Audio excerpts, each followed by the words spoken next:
اعوذ باللہ من الشیطان الرجیم بسم اللہ الرحمن الرحیم۔ السلام علیکم دوستو، ناظرین کرام، طرح اسلام ایسے سپہ سالاروں، جنگجوؤں اور دانشوروں سے بری پڑی ہے کہ جن کی عظمت و شجاعت کی داستانیں سن کر مسلمان تو مسلمان، غیر مسلم بھی اشش کر چکے ہیں۔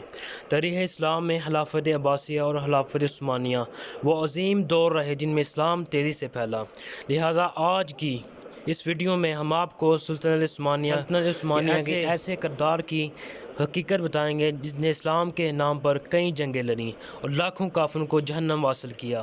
یہ شخص کون تھا اور اس کا تعلق کس علاقے سے تھا، اس ویڈیو میں ہم آپ کو مزید بتائیں گے۔ معزز خواتین و حضرات، 13ویں صدی عیسوی کے آغاز میں سلطنت عباسیہ کا خاتمہ ہوا۔ یہ وہ دور تھا جب امت مسلمہ ایک نازک دور سے گزر رہی تھی۔ اسی اثناء میں دنیا کے نقشے پر ایک نئی سلطنت ابھرنا شروع ہوئی۔ چنگیز خان کی قیادت میں منگولیہ سے تعلق رکھنے والے ہونہار فوج نے جب اپنی سلطنت کی توسیع کے لیے دوسرے علاقے پر یلغار کی اور دیکھتے ہی دیکھتے اس فوج نے مشرقی وسطی یورپ کو فتح کر لیا۔ یہی نہیں بلکہ اس جنگجو فوج نے برصغیر چین اور خلیج فارس تک کے علاقہ جات پر اپنی طاقت کی بوچھار کی اور اس کے بعد یہاں حکومت قائم کرنے میں بھی کامیاب ہو گئے۔ ناظرین کرام، منگول فوج نے ظلم و بربریت کی جو داستانیں رقم کیں وہ رہتی دنیا تک تاریخ کے سیاہ صفحات کا حصہ رہیں گی۔ منگول فوج نے تمام تر ہولناکیوں اور کامیابیوں کے ساتھ ایک سخت خان فوج کے ہمراہ ترکی اور ایران کی جانب رخ کیا۔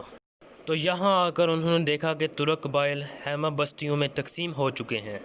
ترک خانہ بدوش تھے اور قبائل میں بٹے ہوئے تھے، تاہم ان میں کئی قبیلہ نہ صرف طاقت میں زیادہ مضبوط تھا بلکہ ان کے پاس جنگجو دانشوروں کی ایک بڑی جماعت موجود تھی۔ معزز خواتین و حضرات، کئی قبیلے کے سردار سلیمان شاہ کو سمجھدار سپہ سالار مانا جاتا تھا، جبکہ ان کے بیٹے ارطغرل غازی کی بہادری اور شجاعت بھی تاریخ کا ایک اہم حصہ ہے۔ تاہم کئی قبیلے کی اصل طاقت ایک نہایت ہی بہادر شخص کو مانا جاتا تھا۔ محققین نے اس شخص کا نام ارطغرل غازی کے طور پر کتب میں درج کیا ہے۔ ارطغرل اسلام کے ان مجاہدین میں شمار ہوتے ہیں جنہوں نے قریباً ایک صدی تک اسلام کی روشنی کو پھیلانے کے لیے دنیا کے کونے کونے پر پھیلانے کی خاطر کفار سے جنگیں لڑیں۔ تاریخ انہیں اس لیے بھی جانتی ہے کہ ان کی شجاعت و بہادری بے مثال تھی۔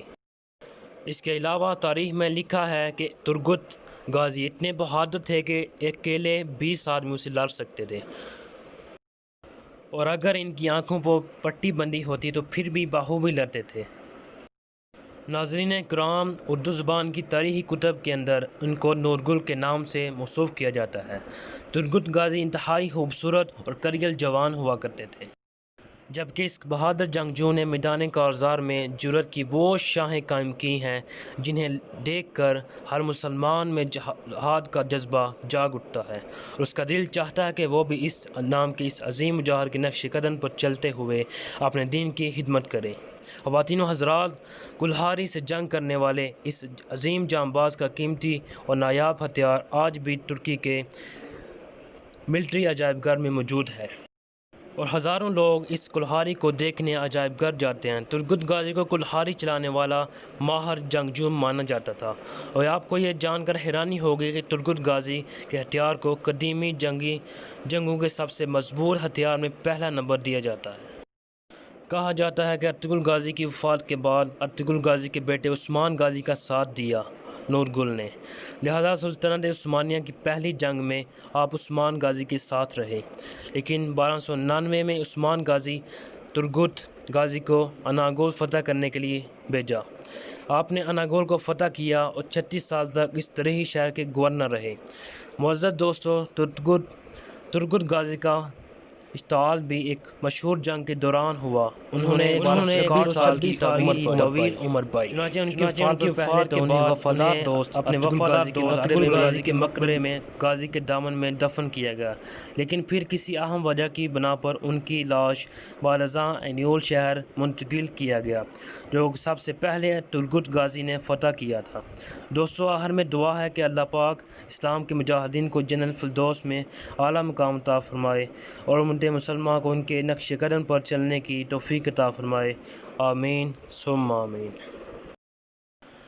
دوستو آخر میں آپ سے ایک گزارش ہے کہ اگر آپ نے ہمارے چینل کو سبسکرائب نہیں کیا تو ہمارے چینل کو سبسکرائب کر لیں تاکہ آنے والی ہر ویڈیو کا نوٹیفیکیشن آپ کے پاس خود بخود بآسانی پہنچ سکے۔